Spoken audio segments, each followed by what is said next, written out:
Bonjour, eh bien très content de vous accueillir à notre émission qui s'appelle Démocratie directe pour la France. Et Voilà, comme je vous l'avais indiqué, donc la première question c'est présentez-vous et dites-nous quelles sont vos activités d'accord. afin que les gens qui nous écoutent vous reconnaissent. D'accord, donc je m'appelle Pascal Touvreau. Je suis le président de Vigimedia. Donc Vigimedia aujourd'hui c'est une association qui dénonce en fait le traitement des grands médias, qui dénonce tout ce qui va être propagande évidemment, le fait que les médias ne respectent pas la charte Dominique et qu'il y a une certaine ingénierie sociale qui se met en place. Euh, Là-dessus, Vigimedia est né en 2015. Alors à cette époque-là, en fait, il y avait un constat que clairement la société en fait actuelle est tout à fait corrompue et que elle se fait notamment via le pouvoir médiatique, qui ne fait pas partie des pouvoirs officiels, mais qui a une influence gigantesque. Et 2015, en fait, c'était également le triste anniversaire du référendum qui avait été de 2005, qui avait été fait sur le traité de Rome 2, que les Français avaient refusé et qui a été bafoué 2 ans après. Donc à ce moment-là, en fait, on a fait une manifestation. L'idée, c'était pas de faire une manifestation simplement pour faire notre mécontentement, mais c'était d'aller voir directement les lieux de pouvoir. Et en fait, ce jour-là, alors il y a eu pas mal de chaos, et on a fini en fait devant BFM. Et à partir de ce moment-là, en fait, on a essayé d'organiser régulièrement des manifestations devant les médias, les grands médias en fait dominants, afin de dénoncer finalement le pouvoir qu'ils ont sur l'influence de la population, et d'essayer justement de voir les liens qu'il peut y avoir entre les politiques et les médias qui sont évidemment tout à fait liés. Eh ben, c'est un bel objectif et c'est un bon boulot. Alors la seconde question que j'aurais vous poser, c'est celle relative à la démocratie directe et Oui. au référendum d'initiative citoyenne ou populaire, suivant les gens. C'est comment vous voyez cette procédure et qu'est-ce que vous en pensez? Alors, ça fait vraiment partie de notre ADN, hein. C'est-à-dire que dès le départ, Vigimedia est né en fait sur vraiment cette idée à la fois d'avoir différentes souverainetés, la souveraineté nationale, c'est-à-dire on voyait clairement que la France est complètement manipulée, gouvernée finalement par l'extérieur. Alors évidemment l'Union européenne, ça on l'a vraiment vu de façon très précise, des puissances étrangères, on peut penser aux États-Unis. Également, on peut avoir des intérêts privés qui ont de l'influence. Voilà. Donc ça, c'est une partie finalement de la constatation que on a besoin finalement de souveraineté nationale.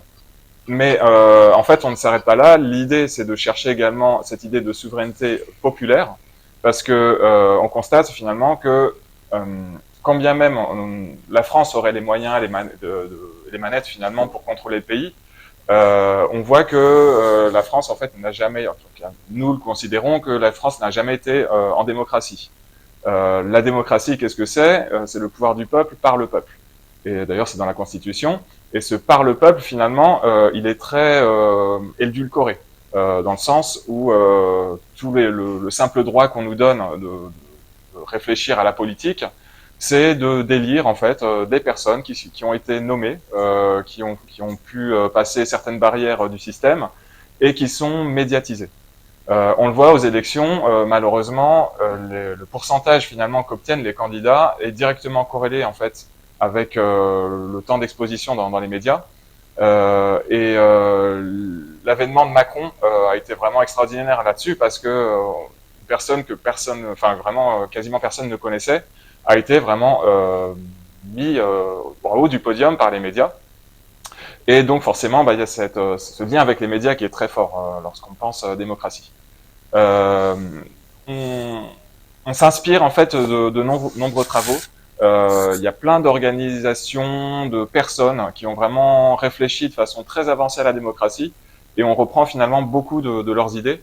Pour les citer, par exemple, on a Étienne Chouard qui est très connu, qui parle de la démocratie. Finalement, lui s'est éveillé justement grâce à ce référendum-là qui avait été proposé en 2005. Et ensuite, il s'est intéressé finalement de façon générale au pouvoir et au peuple.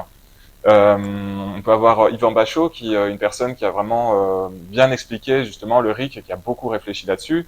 Et aujourd'hui, voilà, on a des organisations telles que le MCP, donc Mouvement Constituant Populaire, on a Espoir Ric qui a voulu se présenter aux élections, qui ont finalement un discours très intéressant sur la démocratie et qui vous en parleront probablement mieux que moi. Mais ça reste quand même pour nous des bases et on peut avoir également des réflexions là-dessus. Et pour en revenir donc sur cette élection, ce mot élection, et ça, c'est Étienne Chouard, voilà, qui moi personnellement me l'a fait bien comprendre. Souvent, on confond le fait de voter et le fait d'élire. Le fait d'élire, d'une certaine façon, c'est donner finalement son consentement, sa responsabilité à autrui. Et ça, en fait, on considère que c'est vraiment, ça peut vraiment être un problème parce que grâce aux médias, notamment, voilà, on va mettre en avant certaines personnalités qui sont là pour séduire les Français et on va leur donner finalement un blanc-seing pour qu'ils appliquent exactement ce qu'ils veulent. Et on perd notre responsabilité finalement en tant que peuple de se dire, on voudrait aller dans telle ou telle direction. On nous vend des sortes de gros paquets cadeaux avec des choses qui nous plaisent, des choses qui nous plaisent moins. Et on nous dit, vous avez le droit de choisir entre tel ou tel maître qui veut proposer tel ou tel programme. Et en plus de ça, on doit rajouter la notion du vote utile. Parce qu'on est dans un système, moi, que je considère très pervers, dans lequel non seulement les personnes... Alors, il y a plusieurs étapes. Les personnes qui vont prendre le pouvoir sont des personnes qui veulent le pouvoir. C'est-à-dire que par elles-mêmes, elles vont se lancer là-dedans. Les personnes vont s'engager politiquement. Et quand on veut le pouvoir, déjà, c'est pas forcément très bon signe. Alors, ça peut se faire éventuellement sur des bonnes intentions, mais voilà, on sait que le pouvoir, ça peut monter à la tête et c'est toujours très dangereux. Et lorsqu'on parle de pouvoir, il faut toujours réfléchir d'ailleurs au contre-pouvoir. Et ça, voilà, si on réfléchit à une constitution, dans le futur, il faudra systématiquement réfléchir à des contre-pouvoirs. Et moi, je considère que des contre-pouvoirs populaires sur tous les domaines. Ces personnes-là, ensuite, vont passer un certain nombre de filtres. Et ces filtres, donc, il y a notamment, si on pense à la présidence de la République actuellement, il faut ces 500 signatures. Et petit à petit, en fait, c'est devenu de plus en plus compliqué. Au début, il en fallait moins, maintenant, il en faut 500. Et maintenant, il faut en plus que les maires, finalement, évoquent finalement le vote qu'ils ont donné. Alors qu'autrefois, ils pouvaient le faire de façon anonyme, ce qui fait que c'est de plus en plus difficile. Lorsqu'on n'est pas connu du tout et qu'on va voir un maire, c'est quand même assez difficile finalement d'avoir son consentement et surtout d'avoir 500. Alors c'est pas que des maires d'ailleurs, c'est des personnalités. Oui, conseils généraux. Ouais. Tous les Mais voilà, c'est quand même un exercice extrêmement difficile. Donc voilà, on a ces filtres-là. Et ensuite, évidemment, ensuite et avant, en fait, on a les médias qui font que justement cette personne va être plus ou moins connue. Souvent, en fait, il y a un exercice qui consiste, lorsque une personnalité dérange, justement, à complètement l'ignorer. La première chose à faire, c'est ignorer la personne, de façon à ce que, finalement, elle soit complètement inconnue du public.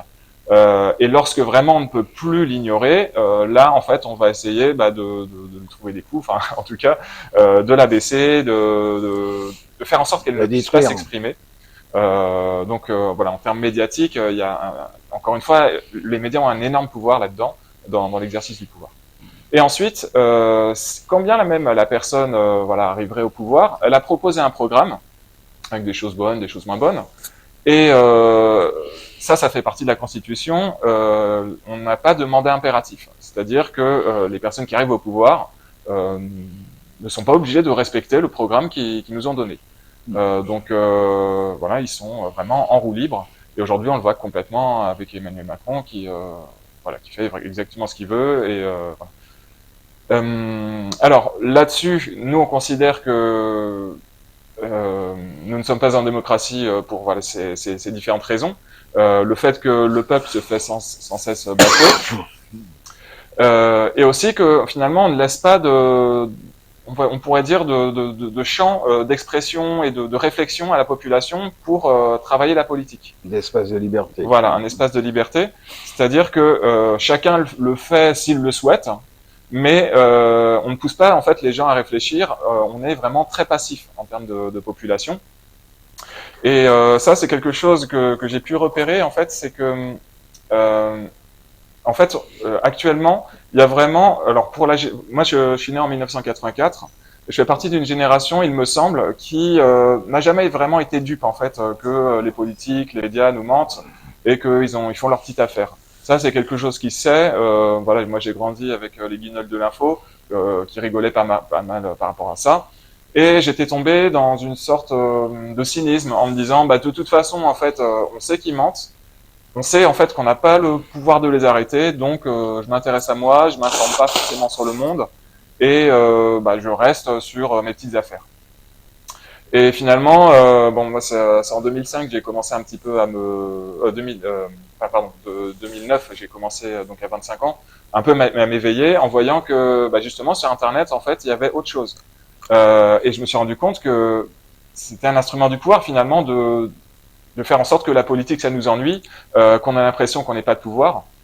Et clairement, justement, ce référendum de 2005 qui a été ensuite bafoué en 2007, qui est passé par la voie parlementaire, ça, d'une certaine façon, je pense que ça a déçu beaucoup de personnes qui mettaient de l'espoir finalement dans ce dernier référendum qu'on a eu le droit d'avoir, et il a été bafoué. Donc, ce que j'ai repéré en fait, c'est que on aura besoin, lorsqu'on aura une vraie démocratie, d'avoir un système de retour, c'est-à-dire ce qu'on appelle en anglais des feedbacks, des actions rétroactives, de façon à ce que lorsqu'on prend des décisions, les voir finalement se mettre en place dans la société. Et ça va motiver les gens.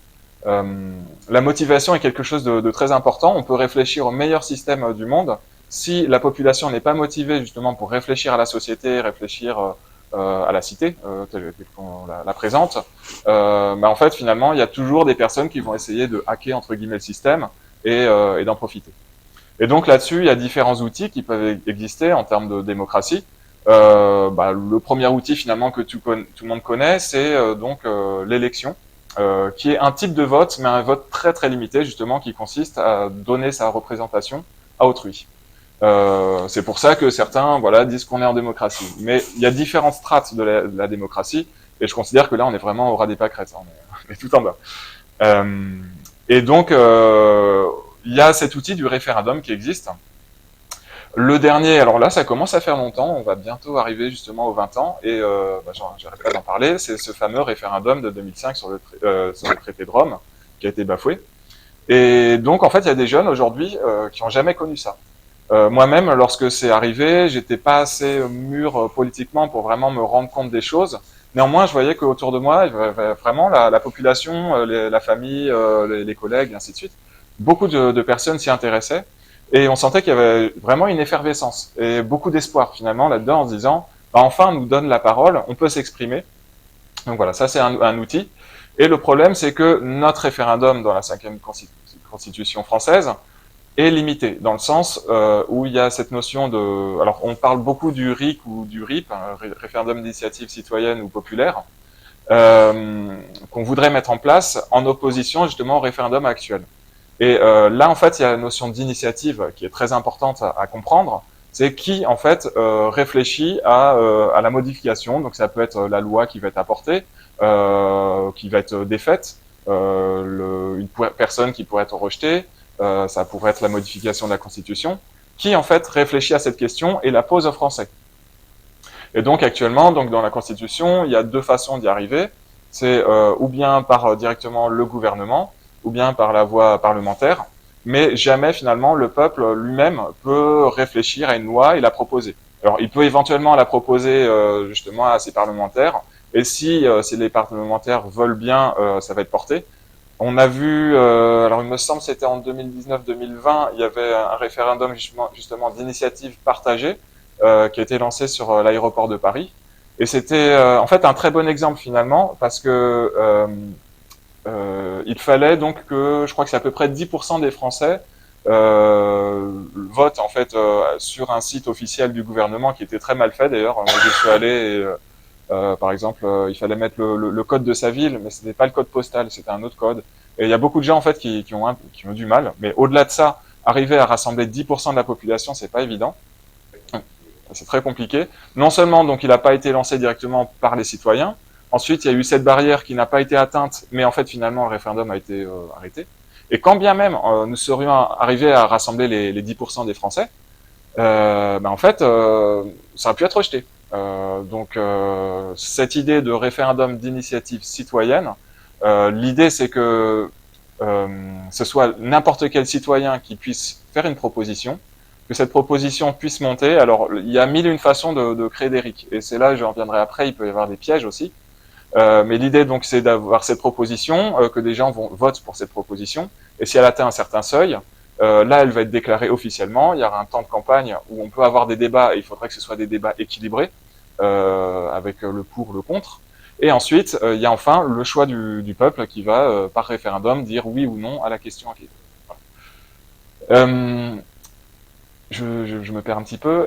C'est-à-dire, de toute façon, les gens du pouvoir, d'une certaine façon, laisseraient là des prérogatives qui, en tout état de cause, les ennuient au bout d'un moment. Oui, alors évidemment. On a vu citer 2005. En 2005, les Français ont voté non. Et 2 ans après, le Congrès, c'est-à-dire les 2 chambres réunies à Versailles, ont voté le contraire. Voilà, c'est ça. C'est le pire de ce qu'on peut imaginer dans la conduite des affaires. Et ça montre finalement que les parlementaires finalement ne représentent pas le peuple français, qui malgré justement une campagne incessante pour le oui, n'a pas réussi. Donc ça montre bien finalement qu'il y a... Voilà. Alors ça, c'est une réflexion que j'ai aussi sur les pouvoirs, c'est un peu de les hiérarchiser. Normalement, selon Montesquieu, lui, il a défini 3 pouvoirs, et finalement, ces pouvoirs, normalement, avaient des contre-pouvoirs et devaient s'équilibrer les uns par rapport aux autres. Si on regarde aujourd'hui ces 3 pouvoirs, donc on a l'exécutif, le législatif et le judiciaire. D'une certaine façon, on a l'impression que l'exécutif est au-dessus des 2 autres, entre autres parce que le président de la République va nommer le garde des Sceaux. Il y a beaucoup de liens finalement avec la justice. On va avoir la possibilité aussi pour le gouvernement d'utiliser le 49.3 par rapport finalement au Parlement, de faire passer des lois en force. Et puis finalement, tout ça, c'est un petit monde. Donc déjà, il y a ce problème. Et lorsqu'on réfléchit en fait à des pouvoirs supplémentaires, souvent voilà, on parle des médias comme étant le 4e pouvoir. Le 4e pouvoir, on peut encore le placer au-dessus, pour moi, d'une certaine façon, dans le sens où ce 4e pouvoir a les moyens finalement de faire élire l'exécutif et les parlementaires. Et en fait, ce pouvoir-là, on pourrait le placer un peu au-dessus. Mais ce pouvoir-là, lui-même, on peut le voir au-dessous d'un autre pouvoir qui va être le pouvoir financier. Parce que on le voit par rapport aux médias, en France en tout cas, il y en a un grand nombre qui sont directement détenus par des milliardaires qui ont des intérêts. Ces milliardaires vont à la fois financer ces médias et à la fois financer les partis politiques. Donc on peut voir finalement une sorte de hiérarchie des pouvoirs actuellement qui est très mauvaise. Moi je rajoute même un pouvoir supplémentaire qu'on cite pas trop, mais qui est le pouvoir des réseaux, finalement, qui chapeaute un peu tout ça. D'une certaine façon. Comme je disais tout à l'heure, si on arrive justement à remettre, on va dire, un plus de démocratie en France et même on espère dans le monde, l'idée, ça sera vraiment d'avoir des contre-pouvoirs partout et des contre-pouvoirs populaires qui permettent d'arrêter en fait finalement ces dominations qui peuvent exister. Une remarque toutefois, c'est qu'il n'y a pas de pouvoir judiciaire en France. En France, on a une autorité judiciaire qui dépend de l'exécutif. Mmh. C'est pour ça qu'en tout état de cause, les décisions qui sont prises par cette autorité judiciaire qui concernent la vie politique en général et le pouvoir, on peut considérer que la pression est faite au-dessus et les exemples ne manquent pas, ne serait-ce que dans la dernière période, ce qui a été fait concernant les experts des partis politiques au sein des assemblées. Il y a le Rassemblement national qui a été pris sur cette histoire et on a avancé l'éventualité de l'impossibilité que Jean-Marie Le Pen soit candidate aux élections présidentielles. Donc on aboutit quand même, on arrive à quelque chose qui est du domaine de la dictature. On va faire semblant de pas le voir. Ouais, dictature et en même temps la farce. Et ça pousse justement les gens finalement à se dire c'est tout pourri, mais on peut rien faire, voilà, comme je le disais tout à l'heure. Enfin, en tout cas, moi j'ai vraiment cette impression.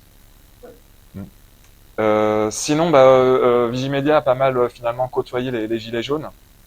Et je pense que c'est quelque chose, un événement vraiment important en France qui est arrivé. Voilà, nous on a vraiment débuté ces manifestations devant les médias en 2015 et 4 ans plus tard, donc arrivait cette insurrection. Et pour nous, c'est vraiment justement un mouvement extrêmement intéressant parce que même si on pourrait imaginer qu'il est né euh, simplement des difficultés de vie des Français, d'arriver simplement à boucler la fin du mois, c'est parti a priori d'une histoire d'essence. Alors certains disent que ça pourrait être directement de la CIA qui soit derrière, j'en sais rien. Ce qui est intéressant en fait finalement, c'est que ce mouvement en fait très rapidement s'est rendu compte que il fallait arrêter de demander des miettes au gouvernement. Et ça, on peut le voir de façon financière et de façon justement démocratique. Et s'est rendu compte que ce qu'il nous faut, c'est pas demander, c'est nous-mêmes prendre le pouvoir. Et donc là, en fait, il y a eu une effervescence partout en France. Alors pour moi, c'est vraiment très très intéressant parce que tout le monde ne se rassemblait pas dans un lieu. C'était vraiment de façon extrêmement homogène. Et le système finalement qui s'est mis en place en lui-même était très démocratique. Alors il y a eu plein de choses, des choses bien, des choses moins bien. Il y avait une notion un peu horizontale qui peut-être n'a pas permis d'aboutir à ce qu'on voulait, néanmoins qui était justement très difficile à démanteler. Et surtout, toutes ces idées de démocratie directe qui ont vraiment pu émerger, alors qui existaient déjà, mais qui ont été travaillées. Ça, c'est quelque chose finalement qui est important. On a l'habitude d'être passif, de recevoir, mais en fait, si on veut s'intéresser à la démocratie, il faudra toujours à un moment donné qu'il y ait réflexion, travail, et c'est comme ça qu'on évolue. Donc, si on pense en fait à la démocratie directe, pour moi, c'est très important de réfléchir, comme je disais tout à l'heure, d'avoir en même temps un moyen de motiver les gens, et en même temps finalement un moyen alors des moyens techniques et des moyens financiers, de mettre en place justement des débats, des vrais débats. Ça c'est quelque chose qui manque vraiment. Et dès qu'on commence justement à lancer des débats, en fait, on se rend compte que les gens ils en ont envie. C'est quelque chose qui est profond, qui est dans l'âme française. Euh, voilà, autrefois on parlait des gens qui refaisaient le monde dans les bistrots. Ça se fait encore aujourd'hui.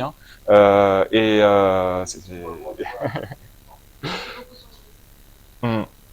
Bon, aujourd'hui, voilà, Internet a pris beaucoup de place, en effet. Il y a beaucoup de positifs, il y a aussi un peu de négatifs dans le sens où les gens finalement ne sortent plus. Et à un moment donné, on ne peut pas être que dans le virtuel. C'est important. Moi, je dirais même dans un débat, on peut échanger des idées, c'est très bien. Mais c'est intéressant aussi d'avoir une personne, d'avoir un visage, un sourire ou un rictus, enfin j'en sais rien. Il y a des choses qui passent aussi dans le contact direct, voilà, dans le réel. Et si donc on doit mettre en place une véritable démocratie, pour moi, il faudra véritablement qu'on ait des lieux de rencontre, des moyens d'échanger. Et quand je dis moyens, c'est avoir à la fois des lieux pour ça, appelés des agoras, des périodes de temps aussi qui nous soient offertes, parce que pour beaucoup de gens, c'est très très difficile de trouver du temps pour penser au-delà de le travail, s'occuper des enfants, un peu de divertissement quand même parce que voilà, les temps sont durs, trouver du temps là-dessus, il faudra peut-être l'offrir aux gens d'une certaine façon, en contrepartie finalement d'une attitude citoyenne. Euh, alors il y a plein d'autres choses à dire sur la démocratie. Là, je suis parti un peu dans tous les sens et je suis pas un expert. Oui. Vous avez abordé plein de choses et c'est bon pour le débat parce que de toute façon, il arrivera un moment où il y aura la conclusion de tous ces débats qu'on a recueillis et puis il y aura un autre moment où on se retrouvera. Alors peut-être pour terminer, je voulais simplement dire que il faut faire attention au référendum d'initiative citoyenne. Il peut y avoir différents pièges qui existent. Et les Gilets jaunes ont demandé le référendum d'initiative citoyenne, mais il y a mille et une façons de faire des référendums d'initiative citoyenne. Et j'invite les personnes qui seraient intéressées d'aller sur Labelric. Il y a un site qui s'appelle Labelric, où des personnes en fait ont pris le temps justement d'analyser les différents RIC qui ont été proposés et d'essayer de voir ce qu'il y a de bon, de moins bon dans chacun, pour essayer de s'orienter finalement dans le monde du RIC, qui est un monde assez large et assez riche. La Bérique sera inscrite sur l'écran. D'accord. avec le monde à l'écran. Et Très ben, bien. nous vous remercions. Bah, c'est un Et plaisir. puis nous vous souhaitons de bonnes réussites dans vos actions. Ouais, merci. Et à bientôt. À bientôt.